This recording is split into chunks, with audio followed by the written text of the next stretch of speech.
নমস্কাৰ বন্ধুসকল, প্ৰজ্ঞান ইউনিভাৰ্ছ চেনেলত আপোনালোকক সকলোকে মই স্বাগতম জনাইছোঁ।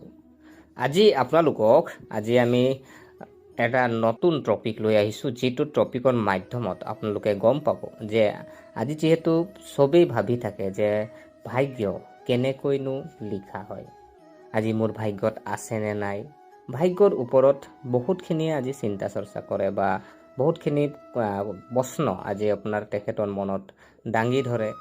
তো কথা হ'ল কি যে আজি আমি এই যি মানুহৰ ভাগ্যৰ ওপৰত আজি আপোনাৰ শাস্ত্ৰৰ জ্যোতিষৰ আজি যি তাৎপৰ্য বা আজি আপোনাৰ যিখিনি ভিতৰুৱা আজি কথা আজি আপোনালোকৰ ওচৰত আমি প্ৰকাশ কৰিম। গতিকে প্ৰিয় দৰ্শক, আজি আপোনাৰ এই যি ভিডিঅ' আপোনালোকে স্কিপ নকৰিব, কাৰণ আপোনালোকৰ ভাগ্যৰ ওপৰত আজি এই যি ভিডিঅ' বনোৱা হৈছে। গতিকে পলম নকৰি আহক আমি ভিডিঅ'ৰ মাজলৈ সোমাই যাওঁ। প্ৰিয় দৰ্শক, যদি মানুহৰ ভাগ্য কেতিয়া আৰু কেনেকৈ লিখা হয়, ভাগ্য হৈছে জীৱনৰ এই ৰহস্যময় দিশ, যিটো যুগ যুগ ধৰি মানুহৰ মনত কৌতূহলৰ বিষয় হৈ আহিছে।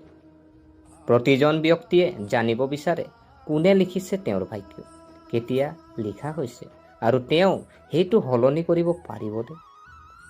হিন্দু শাস্ত্ৰ, বেদ, পুৰাণ, জ্যোতিষৰ মতে ভাগ্য হৈছে এক ঐশ্বৰিক প্ৰবন্ধ, যিটো আত্মাৰ কৰ্মৰ ভিত্তিত প্ৰস্তুত কৰা হয়। প্ৰিয় দৰ্শক, আমি ভাগ্য কেতিয়া লিখা হয় যদি আমি চোৱা হয়, হিন্দু ধৰ্মৰ বিশ্বাস অনুযায়ী পুৰুষৰ ভাগ্য জন্মৰ আগতেই লিখা হয়। যেতিয়া আত্মা মাতৃৰ গৰ্ভত প্ৰৱেশ কৰে, একে সময়তে ব্ৰহ্মাজীয়ে নিজৰ সঞ্চিত কৰ্ম অনুসৰি ভৱিষ্যত জীৱনৰ হিচাপে প্ৰস্তুত কৰে। সেই প্ৰক্ৰিয়াটো যেতিয়া ভ্ৰূণৰ জীৱনত চতুৰ্থ মাহৰ পৰা আপোনাৰ যিহেতু ষষ্ঠ মাহৰ ভিতৰত সংঘটিত হয়। আৰু গৰুড় পুৰাণ আৰু ব্ৰহ্ম বৈবৰ্ত পুৰাণত বৰ্ণনা কৰা হৈছে যে গৰ্ভত থকা প্ৰাণীয়ে পূৰ্বৰ জন্মৰ কৰ্মবোৰ মনত ৰাখে আৰু তেওঁ এই জন্মতে ভাল কাম কৰিবলৈ ঈশ্বৰৰ ওচৰত প্ৰাৰ্থনা কৰে, কিন্তু জন্ম হোৱাৰ লগে লগে সকলো পাহৰি যায়। প্ৰিয় দৰ্শক, আমি যদি চাওঁ ভাগ্য কেনেকৈ লিখা হয়, যাদু আহকচোন। শাস্ত্ৰ অনুযায়ী বিশ্ব ব্ৰহ্মাণ্ডৰ সৃষ্টিকৰ্তা ভগৱান ব্ৰহ্মাই প্ৰতিজন আত্মাৰ পূৰ্বৰ জীৱনৰ প্ৰৱণতা, কৰ্ম আৰু সংকল্পৰ ভিত্তিত প্ৰতিজন আত্মাৰ ভাগ্য ৰচনা কৰে। ভাগ্য গঠনৰ প্ৰক্ৰিয়াটো বুজিবলৈ হ'লে আমি কৰ্মতত্ত্বটো বুজিব লাগিব। প্ৰিয় দৰ্শক, সঞ্চিত কৰ্ম ভাগ আছে। আমি যিহেতু সঞ্চিত প্ৰাৰব্ধ কৰ্ম, আপোনাৰ ক্ৰিয়ামান কৰ্ম, তো আমি প্ৰথম আলোচনা কৰিম যে সঞ্চিত কৰ্ম হৈছে আত্মাই অগণন অতীত জীৱনত কৰা এইবোৰ কৰ্ম আৰু যাৰ ফলত এতিয়াও চপোৱা হোৱা নাই।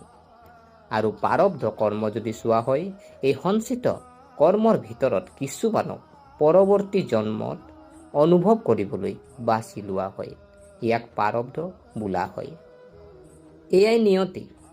আৰু যদি আমি ক্ৰিয়ামান কৰ্ম যদি চোৱা হয়, বৰ্তমান জন্মত কৰা কৰ্ম, যি ভৱিষ্যতৰ সঞ্চিত কৰ্ম হৈ পৰে। প্ৰিয় দৰ্শক, এই জন্মত আমি যি ভাগ্য অনুভৱ কৰিব লাগিব, সেইটোৱে হৈছে প্ৰাৰব্ধ কৰ্ম। ঈশ্বৰে নিজে নিৰ্ধাৰণ নকৰে, বৰঞ্চ আমাৰ নিজৰ কৰ্মৰ ভিত্তিতে নিৰ্ধাৰণ কৰা হয়। আৰু ভগৱান ব্ৰহ্মা দেৱে আজি কেৱল লেখক, নিৰ্ণায়ক নহয়। প্ৰিয় দৰ্শক, ভাগ্য সলনি কৰিব পাৰেনে? আজি আপোনালোকৰ ওচৰতো প্ৰশ্ন দাঙি উঠিব পাৰে যে আজি ভাগ্য সলনি কৰিব পাৰেনে? প্ৰিয় দৰ্শক, এই প্ৰশ্নটো অতি গুৰুত্বপূৰ্ণ। এজন মানুহে নিজৰ ভাগ্য সলনি কৰিব পাৰেনে? উত্তৰটো হ'ল আংশিকভাৱে হয়।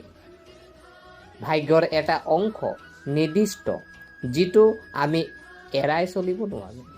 যেনে ধৰি লওক, আপোনাৰ জন্ম হওক, মৃত্যু হওক, পিতৃ মাতৃ হওক, কিছুমান ডাঙৰ ডাঙৰ পৰিঘটনা।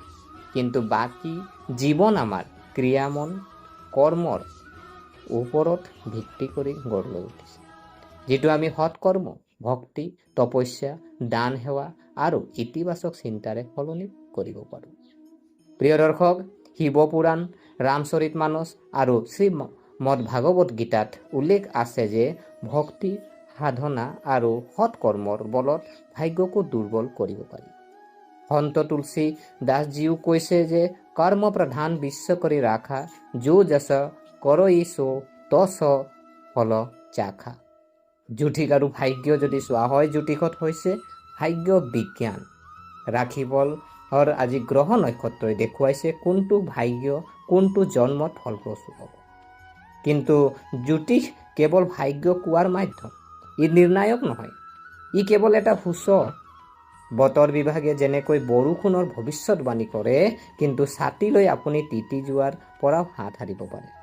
একেদৰে জ্যোতিষেও আমাক ভৱিষ্যতৰ ইংগিত দিয়ে আৰু প্ৰতিকাৰৰ জৰিয়তে আমি আমাৰ জীৱনটো সহজ কৰি তুলিব পাৰোঁ। প্ৰিয় দৰ্শক, আজি ভাগ্য উন্নত কৰিব পৰা প্ৰতিকাৰ যদি আমি চাওঁ, আজি আমি যদি যিহেতু আমাৰ ভাগ্যটো উন্নত কেনেকৈ কৰিম তাৰ যদি আমি প্ৰতিকাৰ যদি চোৱা হয়, ইতিবাচক চিন্তা আৰু আত্মবিশ্বাস বজাই ৰাখক। প্ৰতিদিনে ভগৱানৰ ধ্যান কৰি সন্ধ্যা বন্দন কৰক আৰু বিশেষকৈ বৃহস্পতিবাৰ আৰু শনিবাৰে আপুনি যিমান পাৰে দান পুণ্য কৰক। আপুনি গুৰুৰ পৰা পথ প্ৰদৰ্শন লৈ সৎসংগলৈ যাওক আৰু ইতিবাচক সংগ আৰু ইতিবাচক সংগ আৰু কাম কৰক। গতিকে প্ৰিয় দৰ্শক, আজি আপোনাৰ মানুহৰ ভাগ্য জন্মৰ আগতেই লেখা হয় যদিও সেয়া স্থায়ী আৰু অপৰিৱৰ্তনীয় নহয়। কৰ্ম, ভক্তি আৰু সৎসংগৰ জৰিয়তে আমি আমাৰ জীৱনটো ভাল কৰি তুলিব পাৰোঁ। নিয়তি আমাৰ কৰ্মৰ চাং, কৰ্ম আমাৰ হাতত আছে আৰু সেয়া আজি আমি যি কৰ্মই কৰিম সেই কৰ্মই আমাৰ ভৱিষ্যত আৰু ভাগ্য গঢ়ি তোলে। জীৱনটোক ভাগ্যৰ ওপৰত এৰি নিদিব, কিন্তু কৰ্মৰ দ্বাৰা ইয়াক ভাল ইচ্ছা কৰিলে।